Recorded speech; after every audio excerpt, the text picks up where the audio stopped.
All right, everybody, welcome to The Pursuit. I'm Pastor Rick. I'm here with Pastor Harper, who is consuming some cake during this time. Awesome. Yeah. I like the laid-back atmosphere we're promoting here on The Pursuit. Yeah, they're probably eating while they're watching. Why not? Yeah. Missed being with you guys last week, although I did see you were drinking out of my mugs from my office. It was so you would be with us. Right. We wanted to include you still. I appreciate it. This morning when I got my cup of coffee when I came to the office, I had that split-second moment of, he would have cleaned this, right? I went ahead and drank the coffee, but it is what it is. Yeah. All right, so we always want to start with an icebreaker. Hopefully you're sharing this with a group right now, maybe your family. But we want to kind of get discussion rolling with a question that just kind of breaks the ice. So what is your question you have for us this week? Yeah, what's something that you believed to be true as a child that you later found out was untrue? It doesn't even have to be, I guess, as a child. It could just be younger you. Okay. It can't be something I found out yesterday. It has to be something. Okay. I mean, that would work too. Yeah, that could be fun. So for me, all right, this is weird. So it's supposed to be this way. All right, so I may have been, I think it's one of my earliest memories as a kid, I may have been like Hudson's age, young guy. And I remember my mom had given me an Oreo, and I was walking around the house eating this Oreo. You remember when you're a kid, it takes you like forever to eat one small cookie. So I'm walking around the house eating this Oreo, and I remember dropping a piece of it. And for some reason, I walked out of the room and didn't get it. And then my mom goes, "Hey, make sure you clean up your mess." So I went back to the room to clean it up, and there on the floor was a spider. And my toddler brain went to, when Oreos hit the ground, they become spiders. So for a while, I did not touch Oreos because I thought there was some kind of weird Oreo voodoo that happened there. So good. I'm over it now. I have consumed many an Oreo. Okay, so mine is, we've talked it before. I know you and Pam did this, like the phobia thing is the icebreaker. So mine is hair, but I think as I've talked through this with Sydney, I think this is where this goes back to possibly. Okay. So when I was in kindergarten, 5 years old, there was a girl that was older, taller, so obviously she's trusted, reliable. Yeah. And so she told us that whenever you turn 6, you start to have hairballs. And you start coughing up hairballs. So like I know a cat coughs up hairballs. I'm like, that freaked me out. I did not want to turn 6. So whereas most kids are counting down to 6, mine was like in terror of turning 6 because I didn't want to have a hairball. Yeah. Okay. Well, wait, do you have another one? Do you have another story to share? I do. I have a friend who has this story, and he told me this, and I love it. He says he has this vivid memory of when he was in elementary school or middle school that a poet came to his school and was talking to the class, and for some reason he said it was Robert Frost, the American poet. He goes, I swore up and down Robert Frost came to visit. He said, I remember being in college, and the English prof, we were going over Robert Frost, and he says, hey, I met Robert Frost. He came to my elementary school. And the professor just looked at him weird, and then that's when he realized Robert Frost died years before he ever existed. And so it's a great story. He told everybody until college that he had met Robert Frost. So, okay, so let's do it. So another one that I remember is I liked eating sunflower seeds, but I guess when I was younger, I had a difficult, like I didn't quite understand the difference, I guess, between sunflower seeds and like the peanuts that are in the shell. So I thought people put peanuts in the shell. Like I thought they put them in their mouth and like chewed it up and spit it out and stuff. Well, it's kind of weird. Do people do that? Have you ever Am had? I wrong? No. Have you ever? Right? Wait. No, that's what I'm asking. I'm not really sure what question you're asking. Do people do that?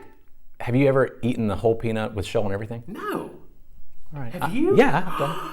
I mean, I don't do it frequently, but it's you can do it. I guess my mom didn't want me doing that, and she's telling me this like in front of my uncle and stuff. Like, no, you don't do that. Like that's sunflower seeds, and you spit the seeds. Anyway, so my uncle told me, yeah, the shells are made out of cow manure. Stopped it. Never did it again.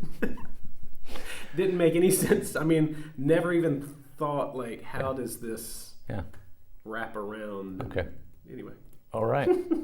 Well, there has been amazing education happening in this session. So take this time now with your group, talk about some of the things that you thought were true as a child and now you know are untrue. Now, you want to be careful with this one because you might have kids in your room and they still don't know that some things aren't true, and their parents haven't told them that yet. Like so time change. Right. So don't ruin this. Don't ruin someone's childhood by the answer to this question. And we'll be back with you here in a minute.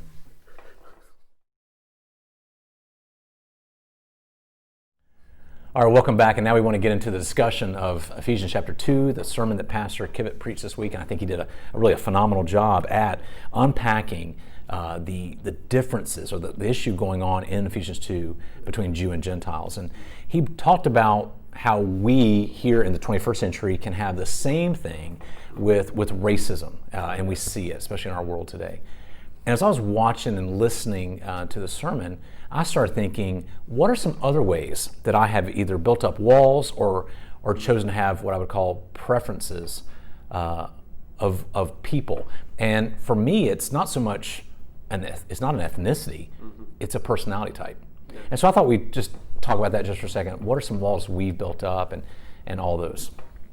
Yeah, I think for me, something I've realized over the past couple of months and just recently even is I tend to more easily gravitate towards the people that carry the conversation. Uh-huh. And I mean, it's not like this isn't maybe as overt as some of but still what I've realized is these underlying tendencies that are totally oblivious to me. Mm-hmm. They're subconscious. So I tend to lean towards, people who carry the conversation more so I don't have to do as much work. Because whenever I'm around someone else like me, there's a lot of silence. Yeah. And so it's one of those things where even in that I see a preference of, if it's difficult for me to talk to you, I don't really want to because I don't want to put in the time. I don't want to put in the effort to have to carry this or to have to ask questions or I'm not going to do this. I would rather someone who caters more to me. I was talking to someone recently and they were even talking about, as we were sharing, like when you see a counselor, there's something about it where it's a one-sided conversation. Yeah. They're asking you how you are, and you never have to reciprocate. Let's go with that you one. You never have to reciprocate. There it is. Okay. You found it. And so yeah, it's not how are you doing, but then with basically all of our other relationships, there's this. Yeah. It's supposed to be mutual, and so many times what I've seen and experienced for myself is I make it one-sided. And so for those who are able to have a relationship and it's more heavily one-sided, that's easier for me because I don't have to do it. But then I see, man, I'm a terrible friend. Yeah. I'm a terrible friend in some of these ways then. Yeah. And so that's something that I've seen even more recently. Again, maybe on a smaller scale, not a huge Absolutely. thing, but yeah, one of those things. I would agree, and not that you're a terrible person, but we all are terrible people when we talk about this. I've just established the fact that I'm a jerk. I'm a redeemed jerk, but I'm a jerk nonetheless. Yeah. And so for me, it's I don't take myself too seriously. No. I can laugh at things. Matter of fact, my kids probably get embarrassed at it. We'll be at the grocery store, and I'll ask somebody. I can't find the coffee, and I'll ask, "Excuse me, where's the coffee? Where's the coffee?" And the lady will say, "Oh, 3," and I look up where it says coffee. Right. I'm like, "Oh, where it clearly marks coffee," and I'm an idiot. Nice. And that gets the lady laughing. But kids are like, "Dad," but I just don't take myself too seriously. It's okay. So my personality type that clashes are the people who take themselves way too seriously. It's like you can't make a mistake, you can't laugh, because I'm going to make fun with you, hopefully not at you, but if you say reciprocate, I'm going to go, yeah, we'll go with that one. I'm going to pick on it a little bit. We'll have some fun with that. Yeah. Just that's who I am, because I would expect the same, because I say stupid stuff all the time. And I think in some of these ways, again, with ethnicity, it's easier to see a physical separation. Right. But what we see is even more so, there's another social wall that we can easily build with people. And even kind of, I think of, it's almost to the point of, like with the Jews in the passage we're talking about, they're holding themselves as the standard. Yeah. They're holding themselves in this high esteem of, you're not deserving of salvation, but we are. And it's, as we go through this passage, you have to be torn down to understand, no, you were at the same place at one point. And so, why do I see myself as the standard in high esteem and see everyone else's sins as unforgivable? Somebody once said, we're so quick to ask for mercy when it's for ourselves, but when it's others, we demand justice. Yeah. That's a good point to make, that sometimes as we set ourselves up, we see how people don't measure up to what we want as an unforgivable thing. And that's a great point to make. And it really shows how depraved we really are, because we set ourselves up as we're the standard of normalcy. Right. And if you don't reach that, something's wrong with you. Yeah, that's good. Well, take some time right now, talk about this with your group.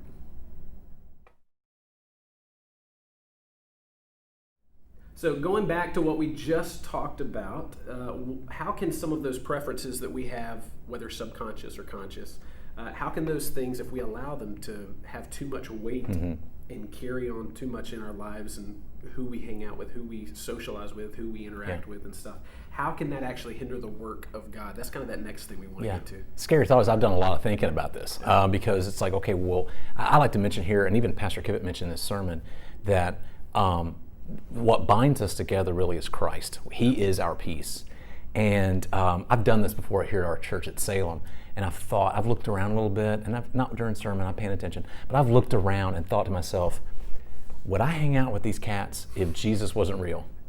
You know what I mean? Yeah. I think I would. Harper, I think I'd hang out with you, because when we get together, there's a lot of laughing that happens. We don't take ourselves too seriously, which is good. Yeah. I'm not so sure, I'm not naming names, I'm just not so sure that I would do so readily or be so readily willing to hang out if Jesus wasn't real. Yeah. I mean, even as a pastoral staff, we've talked about it. We've got 5 different personalities.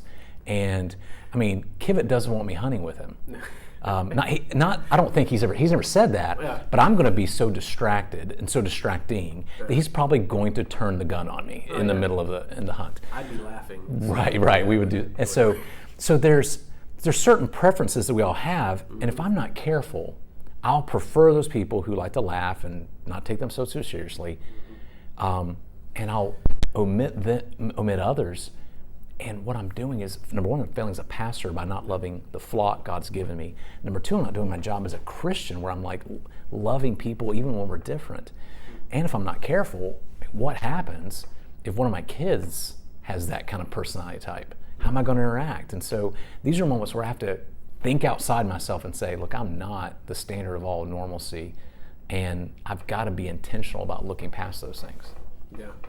When you think of the picture of us being a body, and how going back to each part of the body has a purpose. Yeah. And you take one of those away, and it messes up. And the body even kind of empathizes and kind of tries to help, make up for that lack in whatever way that is. And so it's this way of, we were made to be together. We were made to be, and what happened was our sin is what separated us. It separated us from God. It separated us from each other, and it broke those relationships. And so it is, as we see that as the picture, and even as Pastor Kivett was talking about, we're brought, Jesus himself is our peace with God, but also peace with man. Yeah. And so there's that double-edged sword there, where it's for both purposes. And so as we try to neglect that, we really neglect God's purpose and what He has, His plan for the world, with coming together as one. Yeah. If I could share kind of a story that makes sense in my mind, where we were on the staff retreat this weekend. We're walking around at the Arboretum. I said it right. Look at that. You can't say reciprocate, but you can say that. All right, so awesome. Arboretum. But we're looking, and there's a bonsai garden, and I'm looking at this. I'm like, this is really weird. I learned a lot about it, and so I'm probably gonna have a bonsai plant now. But it was interesting, because as I looked, the Japanese were doing this back early 11th century, and it didn't come to where the whole world was doing it. They introduced it in like 1907 or 1900 Paris World Fair. And they introduced it to the world, but until that point, nobody else was doing it. Yeah.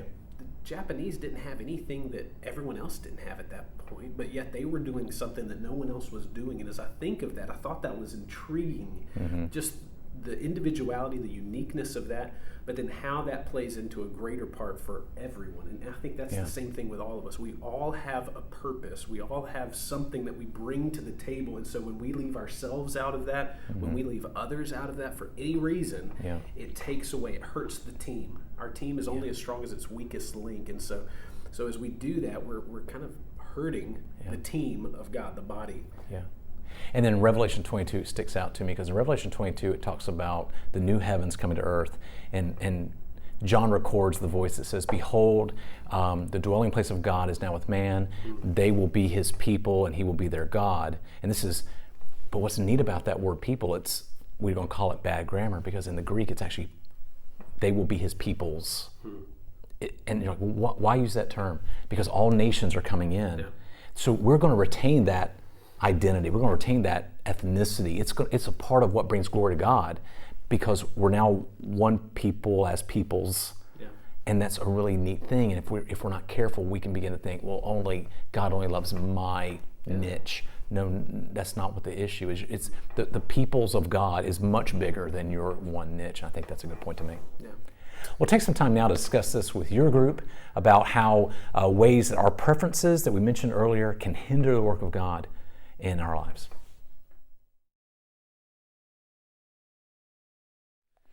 Okay, so this last question builds on what we've discussed so far. We've talked about the issues we have.